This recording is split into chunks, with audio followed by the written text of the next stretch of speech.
Hello, ഇന്ന് ഞാൻ വന്നിട്ടുള്ളത് റേഷൻ നിന്ന് കിട്ടുന്ന നമ്മുടെ ചോറ് വെക്കുന്ന അരി ഉണ്ടല്ലോ, അത് വെച്ചിട്ട് എങ്ങനെയാണ് നല്ല പെർഫെക്റ്റ് ആയിട്ട് പഞ്ഞി മാതിരിയുള്ള ഇഡ്ഡലി ഉണ്ടാക്കാമെന്ന് കാണിക്കാൻ വേണ്ടിയിട്ടാണ്. ആ അരി മാത്രമല്ല, നമ്മൾ സാധാരണ റേഷൻ കിട്ടാത്തവർക്ക് സാധാരണ ഉണ്ടാക്കുന്ന നമ്മൾ ചോറ് വെക്കുന്ന അരി ഉണ്ടല്ലോ, അത് വെച്ചിട്ടും നല്ല പഞ്ഞി പോലുള്ള ഇഡ്ഡലി ഉണ്ടാക്കിയെടുക്കാൻ പറ്റും. അപ്പോൾ എങ്ങനെയാണ് ചെയ്യുന്നതെന്ന് വേഗം നോക്കിയിട്ട് വരാം. അപ്പോൾ ദേ ഇതാണ് ഞാൻ എടുത്തിട്ടുള്ളത്. എനിക്ക് റേഷൻ കിട്ടിയിട്ടുള്ള അരി തന്നെയാണ് കേട്ടോ. അപ്പോൾ ഞാനത് 2 കപ്പ് എടുക്കുന്നുണ്ട്. അപ്പോൾ എല്ലാവരുടെ കയ്യിൽ ഇത് ഉണ്ടാവണമെന്നില്ല. അപ്പോൾ നമ്മൾ സാധാരണ ചോറ് വെക്കുന്ന വെള്ള അരി ഉണ്ടല്ലോ, അതെടുക്കാൻ നോക്കുക. ഒരുപാട് വേവുള്ള അരി എടുക്കരുത്. നമ്മൾ നോർമൽ എടുക്കുന്ന അരി തന്നെ എടുത്താൽ മതി. കാരണം വെള്ള അരിയാണ് നമ്മൾ എടുക്കുന്നതെങ്കിൽ നല്ല തൂവെള്ള കളർ ഉണ്ടാവും ഇഡ്ഡലിക്ക്. അപ്പോൾ അത് നമുക്ക് 2 കപ്പ് നന്നായിട്ട് കഴുകിയിട്ട് ഒന്ന് കുതിർത്തി വെക്കണം. നല്ല പോലെ കഴുകിയെടുക്കണം കേട്ടോ. റേഷൻ അരി ആയതുകൊണ്ട് തന്നെ ഒരു 5-6 തവണയെങ്കിലും കഴുകിയെടുക്കണം. അപ്പോൾ ഞാൻ നന്നായിട്ട് കഴുകിയിട്ടുണ്ട്.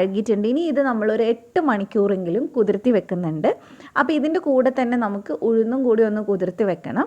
അപ്പോൾ നമ്മൾ 2 കപ്പ് അരി എടുക്കുന്ന സമയത്ത് 1/2 കപ്പ് ഉഴുന്നാണ് കേട്ടോ എടുക്കുന്നത്. കപ്പൊന്നും വേണമെന്നില്ല, നിങ്ങളുടെ കയ്യിലുള്ള ഏതെങ്കിലും ഒരു പാത്രത്തിൽ എല്ലാം ഒന്ന് അളന്നെടുത്താൽ മതി. അപ്പോൾ ഞാനിവിടെ 1/2 കപ്പ് ഉഴുന്നെടുത്തിട്ടുണ്ട്. മുഴുവനായിട്ടുള്ള ഉഴുന്നാണ് ഞാൻ എടുത്തിട്ടുള്ളത്. സ്പ്ലിറ്റ് ആയിട്ടുള്ളത് എടുത്താലും കുഴപ്പമൊന്നുമില്ല. അപ്പോൾ അതിലേക്ക് 1/4 ടീസ്പൂൺ ഉലുവയും കൂടെ ചേർത്തിട്ട് നന്നായിട്ട് നമുക്കിതൊന്ന് കഴുകിയെടുക്കാം. നമുക്ക് ഉഴുന്ന് ശരിക്കും പറഞ്ഞാൽ 8 മണിക്കൂറൊന്നും കുതിർക്കേണ്ട ആവശ്യമില്ല. പക്ഷേ എന്തായാലും നമ്മൾ അരി കുതിർത്ത് വെക്കുകയല്ല, അപ്പോൾ അതിൻ്റെ കൂടെ തന്നെ കുതിർത്ത് വെച്ചാൽ മതി. അല്ലാതെ നമ്മൾ ഇടയ്ക്കൊന്ന് ഓർത്ത് കുതിർത്തി വെക്കേണ്ട, രണ്ടും ഒരുമിച്ച് തന്നെ ചെയ്താൽ മതി. അപ്പോൾ നന്നായിട്ട് നമ്മൾ കഴുകിയെടുത്തിട്ടുണ്ട്. അപ്പോൾ നമുക്കിത് ആവശ്യത്തിന് വെള്ളം ഒഴിച്ചിട്ട് കുതിർത്തി വെക്കാം. അപ്പോൾ നമ്മൾ പച്ചരിയിലാണ് ചെയ്യുന്നതെങ്കിൽ ഇത്രയും നേരം കുതിർത്തി വെക്കേണ്ട. പുഴുക്കലരി ആയതുകൊണ്ടാണ് നമ്മൾ കൂടുതൽ നേരം വെക്കുന്നത്. എന്നാലേ നമുക്ക് മിക്സിയിൽ നന്നായിട്ട് അരച്ചെടുക്കാൻ പറ്റുള്ളൂ. അപ്പോൾ നിങ്ങൾ ഗ്രൈൻഡറിലാണ് അരക്കുന്നതെങ്കിലും ഇത്ര നേരം തന്നെ വെക്കണം കേട്ടോ, എന്നാലും നന്നായിട്ട് നല്ല നൈസായിട്ട് അരച്ചെടുക്കാൻ പറ്റുള്ളൂ. അപ്പോൾ നമുക്കിനി ഇത് രണ്ടും ഒരു 5-8 മണിക്കൂർ കഴിഞ്ഞതിന് ശേഷം നോക്കാം. അപ്പോൾ അത് 8 മണിക്കൂർ ഏകദേശം കഴിഞ്ഞിട്ടുണ്ട്. അടച്ചിട്ട് വേണം കേട്ടോ വെക്കാനായിട്ട്. അപ്പോൾ ഇനി നമുക്ക് ഇതൊന്ന് അരച്ചെടുക്കാം. നിങ്ങൾ രാവിലത്തേക്ക് ചുടാനാണെങ്കിൽ തലേന്ന് രാവിലെ കുതിർത്തി വെക്കണം. എന്നാലേ രാത്രിയല്ല ഒരു വൈകുന്നേരം ഒരു 5-6 മണിയൊക്കെ ആകുമ്പോഴത്തേക്കും നമുക്ക് അരച്ചെടുക്കാൻ പറ്റുള്ളൂ. അപ്പോൾ ആദ്യം തന്നെ നമ്മൾ ഉഴുന്നാണ് അരച്ചെടുക്കാൻ പോകുന്നത്. അപ്പോൾ നമുക്ക് മിക്സിയുടെ ജാറിലേക്ക് ഉഴുന്ന് ചേർത്ത് കൊടുക്കാം. പിന്നെ വെള്ളം എടുക്കുമ്പോൾ നമ്മൾ എപ്പോഴും മാക്സിമം വെള്ളം കുറച്ചിട്ട് തന്നെ അരച്ചെടുക്കാൻ നോക്കുക. കാരണം നമുക്ക് എന്നാ ആവശ്യമുണ്ടെങ്കിൽ പിന്നെ ചേർത്ത് കൊടുക്കാം. ഒരുപാട് ലൂസായി കഴിഞ്ഞാൽ നമുക്കൊന്നും ചെയ്യാൻ പറ്റില്ല. അപ്പം നമുക്ക് കുറച്ച് വെള്ളം ഒഴിച്ച് കൊടുക്കാം. ഇതങ്ങനെ ഒത്തിരി അങ്ങ് ഇതിൻ്റെ മേലെ കിടക്കുന്ന പോലെ വെള്ളം ഒഴിക്കരുത്. അതിനോട് ഒപ്പത്തിനല്ല, അതിന് താഴെ മാത്രമേ വെള്ളം ഒഴിക്കാൻ പാടുള്ളൂ. അപ്പോൾ നന്നായിട്ട് നമുക്കിത് അരച്ചെടുത്തിട്ടുണ്ട്. ഒട്ടും തന്നെ തരിയില്ലാതെ നല്ല ഫൈനായിട്ട് നമ്മൾ അരച്ചെടുക്കണം. പിന്നെ മിക്സി ചൂടാവുന്നുണ്ടെങ്കിൽ നിർത്തി അടിച്ചു കൊടുക്കുക. ഒരുപാട് അങ്ങ് മിക്സി ചൂടായാലും നന്നായിട്ട് പെർഫെക്റ്റ് ആയിട്ട് നമുക്ക് ഇഡ്ഡലി ചെയ്തെടുക്കാൻ പറ്റില്ല. അപ്പോൾ ഇത് ഞാനൊരു ബൗളിലേക്ക് മാറ്റി കൊടുക്കുന്നുണ്ട്. അത്യാവശ്യം വലുപ്പമുള്ളൊരു ബൗൾ തന്നെയാണ് കേട്ടോ എടുത്തിട്ടുള്ളത്. കാരണം നമ്മൾ ഈ ബൗളിൽ തന്നെയാണ് ഒന്ന് പുളിക്കാൻ വേണ്ടി വെക്കുന്നത്. അപ്പോൾ ഇതെല്ലാം ചേർത്ത് കൊടുത്തതിന് ശേഷം നമുക്കിനി അതേ മിക്സിയുടെ ജാറിൽ തന്നെ അരി ഒന്ന് അരച്ചെടുക്കാം. അരി ഞാൻ 2 തവണയായിട്ടാണ് അരച്ചെടുക്കുന്നത്. കാരണം ഒറ്റ തവണ ഇടുമ്പോൾ നമുക്ക് ഫുള്ളായിട്ട് വൃത്തിക്ക് അരച്ചെടുക്കാൻ പറ്റില്ല. പിന്നെ നമ്മളിത് പുഴുക്കൽ അരിയാണ് എടുക്കുന്നത്, അതുകൊണ്ട് തന്നെ നമുക്കിതിൽ ചോറ് ചേർക്കേണ്ട ആവശ്യമില്ല. അരി മാത്രമാണ് നമ്മൾ അരച്ചെടുക്കുന്നത്. അപ്പോൾ അരി ഏകദേശം അതിൻ്റെ മേലെ നിൽക്കുന്ന രീതിക്കല്ല കേട്ടോ, അടിയിൽ നിൽക്കുന്ന രീതിക്കാണ് വെള്ളം ഒഴിച്ചിട്ടുള്ളത്. അരി ഇങ്ങനെ മുകളിൽ നിൽക്കണം, വെള്ളം താഴെ നിൽക്കണം. അപ്പോൾ എന്നിട്ട് നന്നായിട്ട് നമുക്കിതൊന്ന് അരച്ചെടുത്തിട്ട് വരാം. അപ്പോൾ ഇപ്പോൾ നമ്മൾ അരച്ചിട്ടുണ്ട്. നന്നായിട്ട് അരഞ്ഞിട്ടുണ്ടോ നമുക്കൊന്ന് നോക്കാം. ഒട്ടും തന്നെ തരിയില്ലാതെ നമ്മൾ അരച്ചെടുക്കുക. നമ്മൾ സാധാരണ ചെയ്യുന്ന പോലെയല്ല, ഇതങ്ങനെ വേണം അരച്ചെടുക്കാനായിട്ട്. അപ്പോൾ ഇത് കുറച്ച് ചെറുതായിട്ടൊന്ന് തരിയുണ്ട്. നമുക്കൊന്നുകൂടെ അരച്ചെടുത്തിട്ട് വരാം. നല്ല പെർഫെക്റ്റ് ആയിട്ട് ബിഗിനേഴ്സിന് ചെയ്യാൻ പറ്റുന്ന ഒരു ഇഡ്ഡലി റെസിപ്പി ഞാൻ ഇട്ടിട്ടുണ്ട് മുമ്പ്. ഒരുപാട് പേര് ട്രൈ ചെയ്ത് നല്ല ഫീഡ്ബാക്ക് കിട്ടിയിട്ടുള്ള ഒരു റെസിപ്പിയാണ് കേട്ടോ. അപ്പോൾ കാണാത്തവരുണ്ടെങ്കിൽ ഡിസ്ക്രിപ്ഷനിൽ നോക്കാം, ഞാൻ അതിൻ്റെ ലിങ്ക് കൊടുക്കുന്നുണ്ട്. അപ്പോൾ ട്രൈ ചെയ്ത് നോക്കുക. അപ്പോൾ അതേ നമ്മളിപ്പോൾ ഇത് അരച്ചെടുത്തിട്ടുണ്ട്. നല്ല പെർഫെക്റ്റ് ആയിട്ട് തന്നെ നമുക്ക് നൈസായിട്ട് തന്നെ അരച്ചെടുക്കാൻ പറ്റിയിട്ടുണ്ട്. അപ്പോൾ ഇനി നന്നായിട്ട് മിക്സ് ചെയ്തതിന് ശേഷം നമുക്കിത് ആ ബൗളിൽ തന്നെ ഒഴിച്ചു കൊടുക്കാം. പിന്നെ ഇത് ബിഗിനേഴ്സിന് വേണ്ടിയിട്ടും കൂടിയിട്ടാണ് കേട്ടോ ഇത്രയും ഡീറ്റെയിൽ ആയിട്ട് പറയുന്നത്. കാരണം ഇഡ്ഡലി ഒരുപാട് പേര് പറഞ്ഞു കേട്ടിട്ടുണ്ട് അത്ര നന്നായിട്ട് പൊങ്ങണില്ല എന്നുള്ളത്. അപ്പോൾ ഇങ്ങനെ ചെയ്യുമ്പോഴും എങ്ങനെയാണ് നല്ല പെർഫെക്റ്റ് ആയിട്ട് ചെയ്യാന്നുള്ളതാണ് ഞാൻ കാണിക്കുന്നത്. അപ്പോൾ ഇത് നമ്മൾ 2 ബാച്ച് ഇവിടെ ഒഴിച്ചിട്ടുണ്ട് അരച്ചിട്ട്. അപ്പോൾ ഇനി നന്നായിട്ട് മിക്സ് ചെയ്തെടുക്കാം. കാരണം നമ്മൾ ഉഴുന്ന് താഴെ അരച്ച് വെച്ചിട്ടുണ്ട്, അതിൻ്റെ മേലെയായിട്ടാണ് നമ്മൾ മാവ് ഒഴിച്ചിട്ടുള്ളത്. അപ്പോൾ എല്ലാം കൂടി നന്നായിട്ട് മിക്സ് ആവണം. നമ്മൾ ഈ ഒരുമിച്ച് ഉഴുന്നും അരിയും അരക്കുന്നതിനേക്കാളും എത്രയോ നല്ലതാണ് ഇങ്ങനെ സെപ്പറേറ്റ് ആയിട്ട് അരക്കുന്നത്. അങ്ങനെ അരച്ചാലും കിട്ടും കേട്ടോ, പക്ഷേ എന്നാലും കുറച്ചും കൂടി നന്നായിട്ട് കിട്ടുക ഇങ്ങനെ ചെയ്യുമ്പോഴാണ്. അപ്പോൾ നല്ല പോലെ നമുക്കൊന്ന് മിക്സ് ചെയ്തെടുക്കാം. ഇപ്പോൾ ഇത് കുറച്ച് കട്ടിയായിട്ടുള്ളത്, ഇത്രയും കട്ടി വേണ്ട. ഞാൻ മിക്സിയുടെ ജാറിൽ കുറച്ച് വെള്ളം ഒഴിച്ചിട്ട് അത് ഒഴിച്ചു കൊടുക്കുന്നുണ്ട്. ഏകദേശം ഒരു 1/4 കപ്പ് വെള്ളം ഒഴിച്ചിട്ടുണ്ട്. കാരണം നമ്മൾ ഇത് പൊങ്ങാൻ വെച്ചതിന് ശേഷം ഇത്തിരി ഒന്ന് ടൈറ്റ് ആവും. അപ്പോൾ ഇപ്പോഴേ ടൈറ്റ് ആയിട്ടുണ്ടെങ്കിൽ അപ്പം നമുക്ക് ഒഴിക്കാൻ പറ്റില്ല. അപ്പോൾ ഇതേ നമ്മൾ നന്നായിട്ട് മിക്സ് ചെയ്തിട്ടുണ്ട്. ഈ ഒരു പരുവത്തിലാണ് നമ്മുടെ മാവുള്ളത്. ഒരുപാട് ടൈറ്റല്ല, അന്ന് ഒത്തിരി അങ്ങ് ദോശമാവ് പോലെ ലൂസായിട്ടുമില്ല. ഈ ഒരു കൺസിസ്റ്റൻസി മതി. ഇനി നമുക്ക് ഇതിനകത്തോട്ട് ആവശ്യത്തിന് ഉപ്പ് ചേർത്ത് കൊടുക്കാം.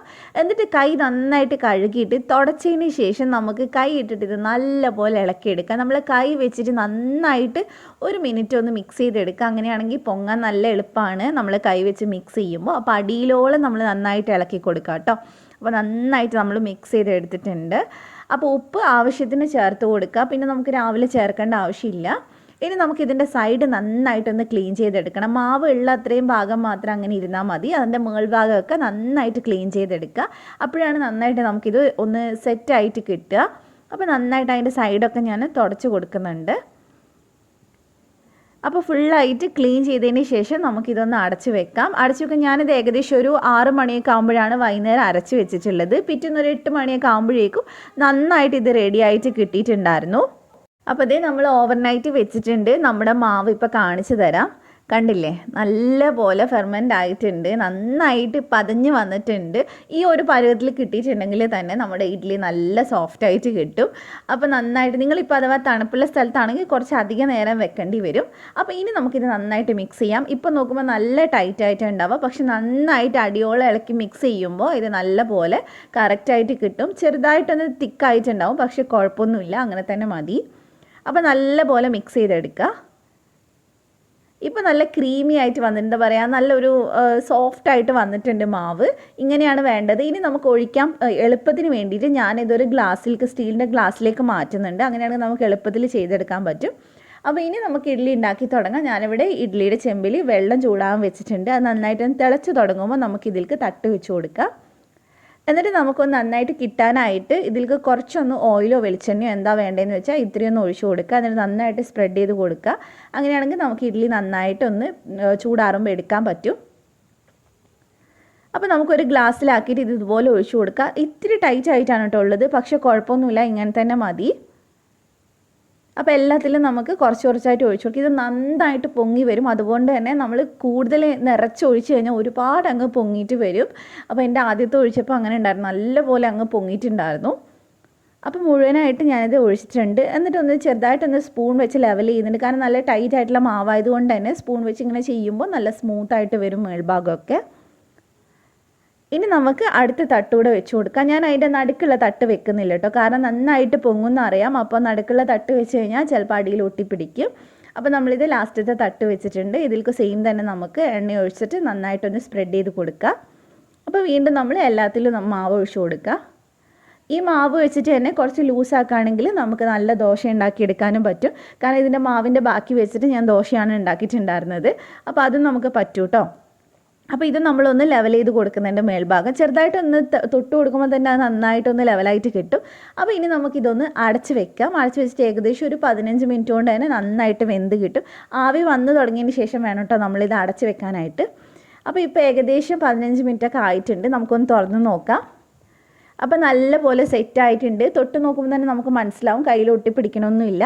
അപ്പോൾ ഇനി ചെറുതായിട്ടൊന്ന് ചൂടാറിയതിന് ശേഷം നമുക്കിത് എടുത്ത് മാറ്റാം. പിന്നെ നമ്മൾ ഈ തട്ടിന്ന് ഇഡ്ഡലി എടുക്കുമ്പോൾ നല്ലോണം ചൂടാറിയതിന് ശേഷം മാത്രം എടുക്കുക, എന്നാലേ നല്ല പോലെ ആയിട്ട് നമുക്ക് കിട്ടുള്ളൂ. അപ്പോൾ ഇതാണ് നമ്മുടെ ഇഡ്ഡലി. നല്ല സോഫ്റ്റായിട്ടുള്ള ഇഡ്ഡലിയാണ്. നമ്മൾ സാധാരണ പച്ചരി വെച്ച് ചെയ്യുന്ന അതേപോലെ തന്നെ കിട്ടും, നല്ല സോഫ്റ്റായിട്ട് തന്നെ കിട്ടും. അപ്പോൾ എല്ലാവരും ട്രൈ ചെയ്ത് നോക്കുക. നിങ്ങൾക്ക് ഈ വീഡിയോ ഇഷ്ടമായിട്ടുണ്ടെങ്കിൽ ചാനലൊന്ന് സബ്സ്ക്രൈബ് ചെയ്യുക, തൊട്ടടുത്തുള്ള ബെല്ല് ക്ലിക്ക് ചെയ്തിട്ട് ഓളോട് ക്ലിക്ക് ചെയ്യുക. എന്നാൽ മാത്രമേ ഞാൻ വീഡിയോസ് ഇടുമ്പോൾ നോട്ടിഫിക്കേഷൻ വരുള്ളൂ. അപ്പോൾ റെസിപ്പി ഇഷ്ടമായിട്ടുണ്ടെങ്കിൽ എല്ലാവരും വീഡിയോ ഒന്ന് ലൈക്ക് ചെയ്യണേ. അപ്പോൾ നമുക്ക് മറ്റൊരു അടിപൊളി വീഡിയോ ആയിട്ട് വീണ്ടും കാണാം ഇൻഷാ അല്ലാ. Thank you for watching.